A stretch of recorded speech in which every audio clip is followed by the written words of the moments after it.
Thom Guidi. Why don't you tackle this one?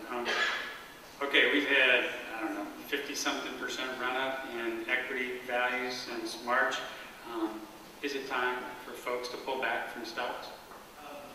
So yeah, that's something that's pretty quantifiable. That the bounce back since March has been, I think, about 58% as of a couple of days ago.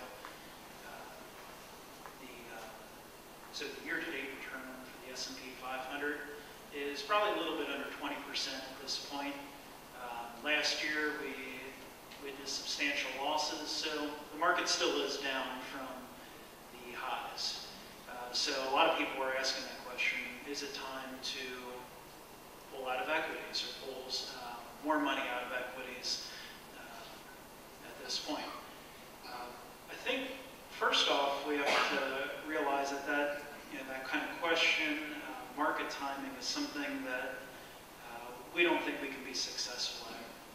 And we don't think that the great majority of money managers can be successful at market timing. And we do not have the ability to identify which market managers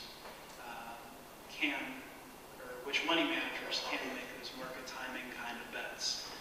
Whenever you make a market timing kind of bet, you have to be right two times. You have to be right when you decide to either get in the market or get out of the market, and you have to be right again when you decide to close that position. So if you think the stock market's going to go up, you have to be right knowing that the stock market's going to go up in the future, and then you have to be right again getting out of it before it has the next drop. So in this case, we'd have to be right making the call that it's going to fall, and pick the right time in the future when it's at a relatively lower price to get back in the market.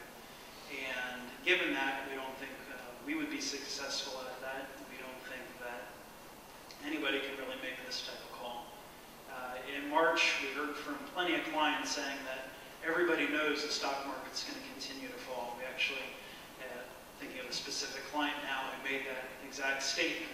And no, we don't. We don't know that that's going to happen. Everything looked very bleak in March, but that's when the turnaround actually happened. So we do feel like equity should be a part of just about everybody's portfolio going forward. Now, what we do believe is that as your life changes, as your circumstances change, that your equity exposure would change as well. So as you approach retirement, it's a good idea to reduce the amount of equities over time. If certain circumstances come up in your life where maybe unemployment or moving away to a job someplace else and your income is drastically affected, or maybe you're pushing off your retirement date for a few years, those types of things can affect how much you actually allocate to equities. So in the end, it's not really our determination of where the market's going in the near future. We all have opinions on that, but we choose not to act on them because we don't think that's going to be a winning bet. It's really your life circumstances that really make the change as far as how much you